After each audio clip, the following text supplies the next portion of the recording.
Hello guys, welcome to our channel. This is our third video on capital budgeting.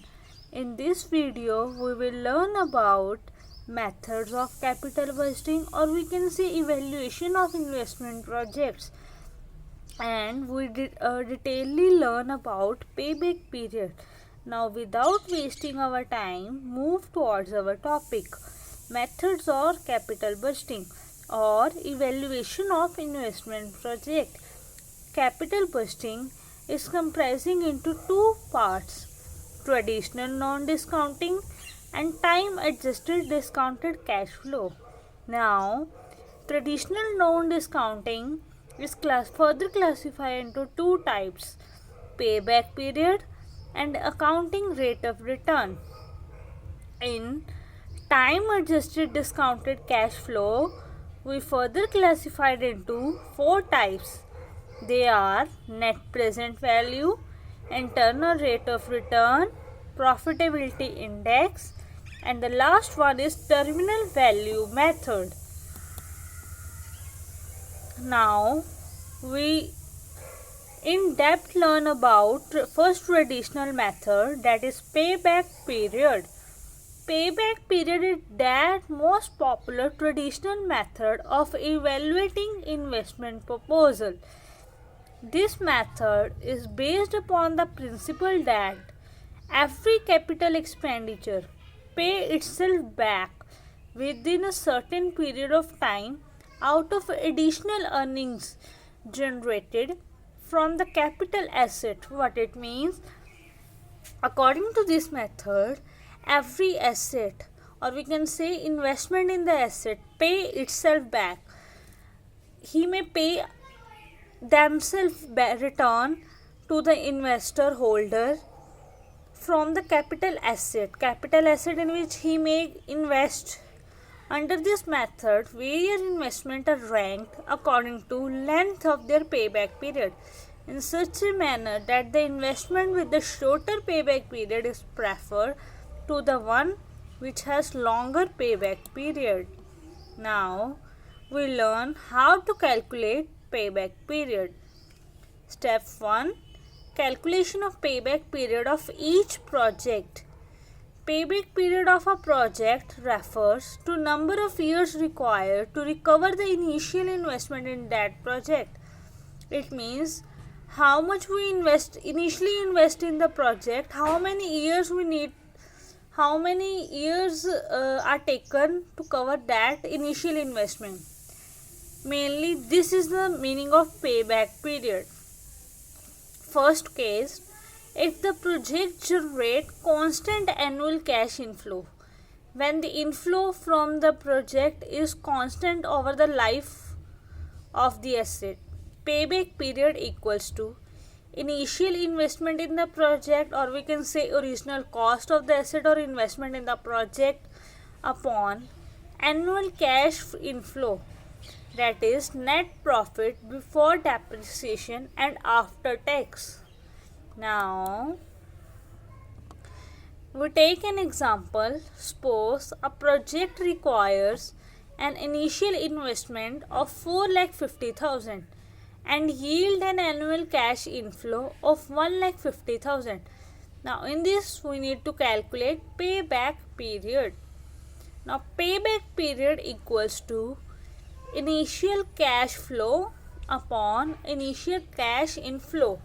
Initial cash flow refers to how much amount we invested in the project, and annual cash inflow refers to how much we get return from that project in a year.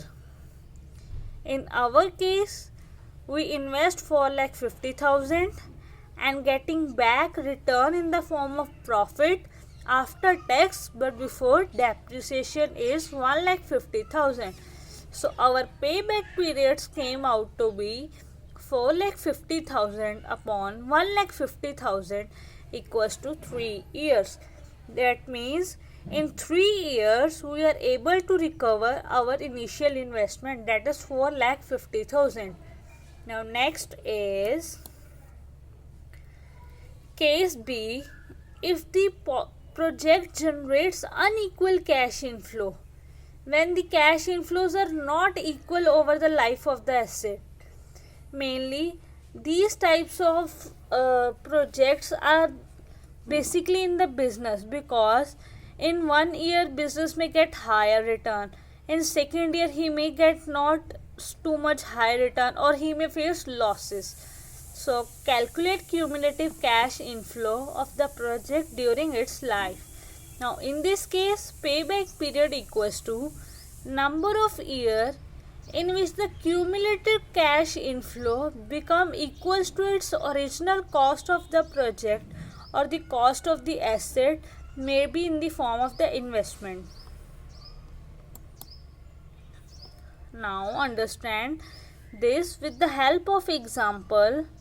Suppose a project require an initial investment of 4 lakh and yield annual cash inflow of 1,60,000.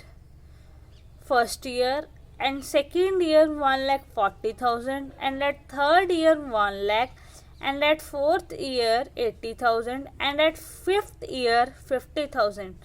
During the next 5 years, payback period for the project will be calculated. Now what we need to do? We need to make cumulative cash inflow from the cash inflow itself. In first year our cumulative cash inflow is 1,60,000. Our second year it's 3 lakh. 1,60,000 plus 1,40,000. In third year it came out to be 4 lakh. 1,60,000 plus 140 plus 1 lakh. In fourth year it came out to be 4,80,000, and its fifth year it came out to be 5,30,000. Now how much we are interested to get back is the initial investment we make in the project. In our case it's 4 lakh. Now we need to stop here or at that year when we get equal amount of initial investment. In our case we get 4 lakh in third year. What we need to see? We need to take in it from cumulative cash inflow. At first year we earn 1,60,000 profit, and at second year we earn 1,40,000.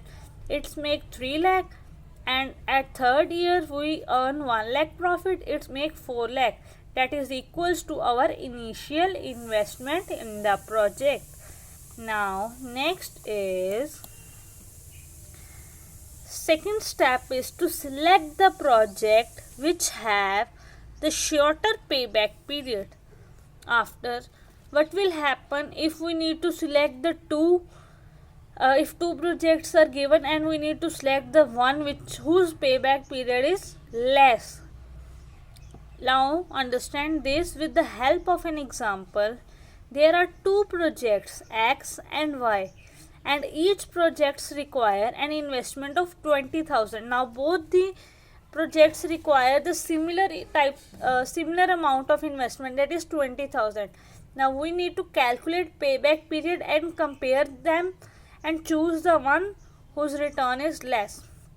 Now net profit before depreciation and taxes for first year, second year, third and fourth and fifth year are given of both the projects X and Y, and we calculate a cumulative cash inflows.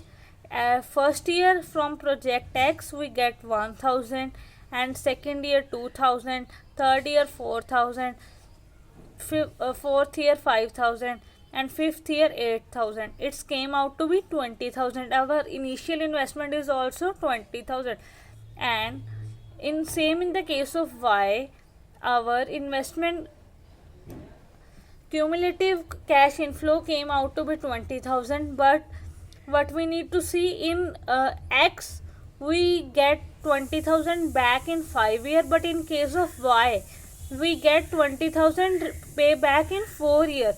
So we need to choose that one whose payback period is less.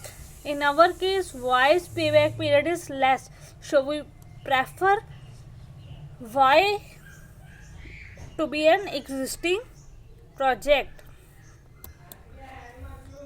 Now we'll learn about its advantages of payback method. This method is, as we see, it is easy to understand and simple to calculate. No specific tools are required to calculate this.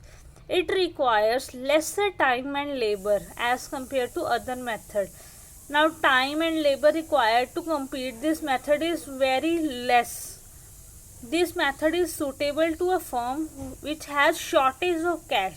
Those firm whose remain shortage with the cash, mainly those types of firm adopt this method.